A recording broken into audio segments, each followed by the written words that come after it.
Hey guys, welcome back to another video. It's your man Jay. So it's time to give you a review of the iPhone 11.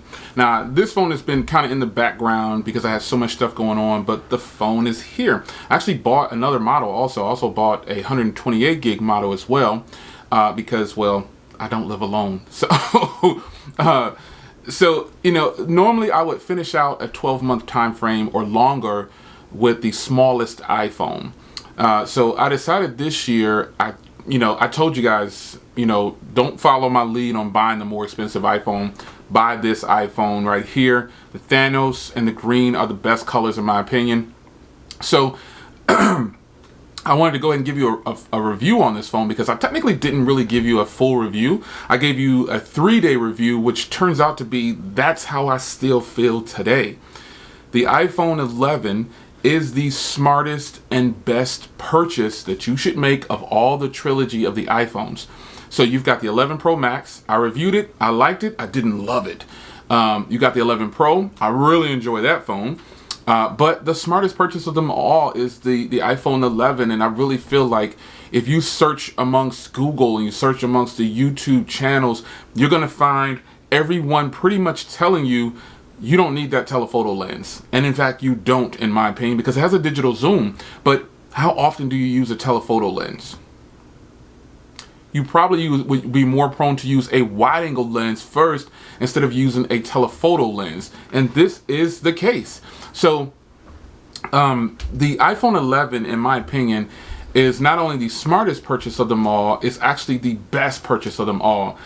This 128 gig obviously is still costs less than my iPhone 11 Pro and really a lot less than my iPhone 11 Pro Max.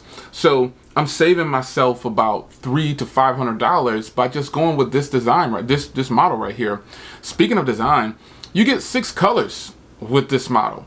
Now again, I think I said it already, the purple and the green are the best verge colors in my opinion, but that's just me. You do you. I can give you advice, but you don't have to take it. Battery life on this thing is ridiculous. I'm going to be giving you a full review of the Zero Limit battery case, but I've kind of changed it up now. I want to start doing things a little different. I want to start using the products a little bit more instead of just rushing out to trying to do a video. But pictures, video, we already know how great they are. I mean, it's the video cameras on the iPhone 11, 11 Pro Max, and the iPhone 11 Pro.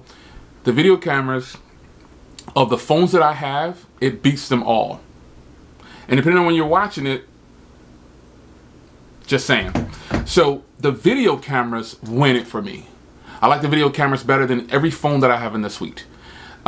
Still shots and photos and pictures though,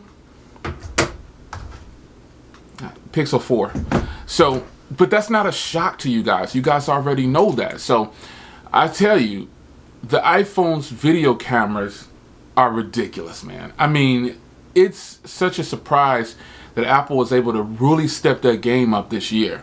And a lot of people have said, oh, Jay, the video cameras on the iPhone have always been good. I'm like, well, that's a personal choice, like I said before, my Galaxy Note 10 Plus, I like the video cameras on the iPhone 11 devices a little bit more. This isn't a surprise to you. So you shouldn't be surprised. The iPhone 11, folks, has great build quality. They're saying it's the strongest glass in the phone today. I don't believe that hype because if you drop this phone, it's going to shatter. So I highly recommend you grab an OtterBox or something. Or here's the plug. Gotta go with my man. My man Carl, Armadillo Tech, Beast Mode. But if you don't want to go that big, you can go ahead and go with Rinky, and you can go with iBlaze, and there's tons of other cases out there that if you wanted to show off your phone or you just don't want to cover up the beauty, I keep the clear cases laying around because then I got my clear case right on the phone and no problems. So the phone itself has fantastic hardware. Let me get this case off because I'm in the house. I don't like to wear cases. The phone itself has fantastic hardware. I like it, man. The screen is a 6.1-inch display. It's like 828 or something like that. Honestly, folks, while I like a quad issue display or a 4K display, phones like this remind me that I don't have to have it. You understand what I'm saying? So it's all personal preference, but I'm telling you, when you use the iPhone 11, you will be happy with the performance, with the screen, you'll like it. I mean, I wouldn't steer you wrong, folks. And that's saying a lot, because I really like the Pixel 4 XL, and I really like the Galaxy Note. The Galaxy, you thought I was going to forget. I really, really like those devices. No lie. Yes, I'm checking my mail. But yeah, man, hardware. Now, while hardware, some would argue that, this hardware on the Pixel is better, and I would say, yeah, it is, but that's more of a design thing. I like the design of this, the colors and stuff that are presented a little better, but that's a personal choice. That's up to you. This feels a lot better in the hand with the matte sides and everything. This has the matte sides around the side, but the back is glass, unlike the Pro models, which is the frosted glass like those. So the iPhone 11, where it beats out a lot of phones, is the processing power that you're getting that's under the hood that you just don't see. And then you also get the price tag. The price tag. A hard sell is for me to tell someone to buy the Pixel 4, the smaller one, over this phone right here. That's a hard sell. And it's not to say that this phone is that much better than the Pixel 4 XL or the Pixel 4, because I think I like the Pixel 4 better as far as experience and everything like that. But it's all going to come to personal choice. Some people are saying, oh, the Pixel is trying to be like the iPhone. How is that possible, folks? We don't know when these phones were designed. We don't know when they signed off on all the agreements and the paperwork in the background. We have no clue. So you guys should dead that argument right there. Reality check is these are both two different platforms and two different phones, period. So the iPhones are known for being easy to use. They're simple. Anyone can pick it up and use it. You can pick up any phone and use it, sir.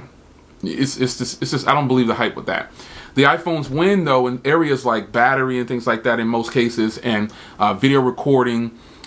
Just the performance is really smooth. The Pixel phones are very smooth too, and the Galaxy Note, my Galaxy Note 10 Plus is a beast, man. I mean, it's ridiculously fast. But Apple, the way they're designing this particular phone, their iPhones, the processing power is there, and it is so good. It's just a great experience, and ultimately that's what you want, a great experience. You don't want to have to charge your phone all the time. You don't want to have screen glitches, ghost touches, like I had on my OnePlus device every now and then. You want to have it just go and work for you, and it works. And that's just what it is. The operating system itself, obviously, is iOS 13. I think I'm on iOS 13.1.4 or 3 or something like that. Apple is good at making updates on devices. I think I've had 2 or 3 updates already. They're small updates, but they're fixing things. And I can appreciate that, because that doesn't happen very quickly on a lot of Android phones, because Android is open source, and so everybody has hands in the bucket. It's a whole bunch of fingerprints all over Android right now. That's why I feel like Google should lock the Pixels down, and everybody else can do what they want to do with Android, but lock these down and give these something special. Give these something different. You know what I'm saying? Like Apple phones. Get your own brand on the side like that, man. That's why I'm waiting for that other phone from Essential. Make sure they got something good coming. But overall, folks, the hardware on this thing is good. The battery is good. The price is good. The video recording cameras are good. The still shots are good. I just don't like them better than the Pixel, for sure. Everything is good. The sound quality is good. The stereo speakers. The screen is a lower resolution, but who's paying attention to that other than techies? One thing I want to say. I want to say one thing before I get out of here. And I say this with a lot of love and respect, because I respect people's opinions, and I want to make sure this is a level playing field, that we're in. This tech space is way too big for us to try to go with each other's head with negativity. It's way too big. And what I'm saying is, I'm probably not talking about something you guys are talking about. I'm getting to it. Shout out to Carl, Armadillo Tech, the new OtterBox. What I'm saying is, techies get so caught up in what they like, they forget about the average consumer and what the average consumer's needs are. You got to be careful about what you're recommending. If you're, I speak for me. I try to be as careful as possible and always try to get you guys the lowest price on the hottest products. So when I post something like comparing two phones that are completely different, they have different software, or they're just different all around, but they pretty much do the same thing, that's what you need to be looking at, and then you need to make your own decision from there. You understand what I'm saying? This phone right here, I would recommend it to pretty much anybody. This phone right here, I would recommend it to anybody, but I would especially recommend it to content creators. Editing beast right here, Galaxy Note. And then the Pixel 4 XL, beast mode. A true experience of what Android is supposed to be, in my opinion. The hardware is beautiful. The cameras are beast mode for somebody that likes to take photos. Beast mode. Video on the front camera has been greatly improved on the Pixel devices, folks. Rear camera, it's okay. Photos though, front and rear on the Pixel, kills every phone I have. But in turn, the iPhone 11 is the smartest purchase of any of the phones that I just listed.